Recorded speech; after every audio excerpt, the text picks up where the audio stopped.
mga mamshi, nakikita ko lang po ito sa mga taong kumakain at bumukbang. Ito po yung inuulam nila. So, nagtaka talaga ako kung bakit maitim. So, yun pala mga mamshi. Yung agta. Huwag yung itapo ng agta. Yan pala yung pangpaitim. Pero itong adobong pusit ko mga mamshi ay iba siya kasi nilagan ko siya ng leeks. Yung spring onions ba para mabango. Kaso lang, nakalimutan kong bumili ng chili. So, yan. Yan po yung ano natin.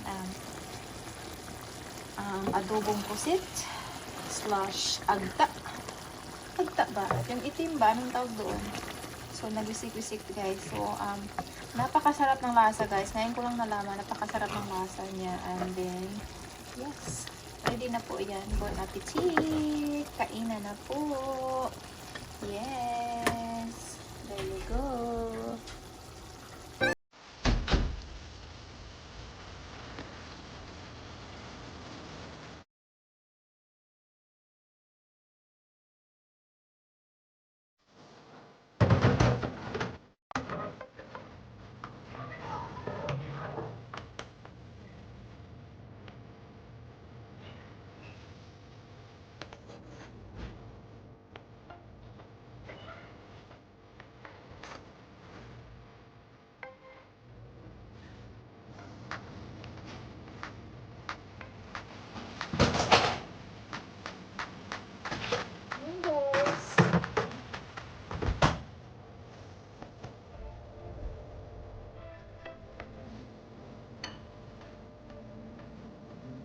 So, look at that. The rice turns into black.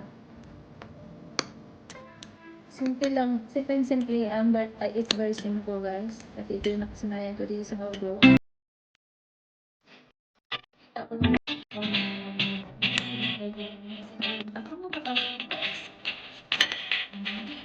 For first bite. First bite.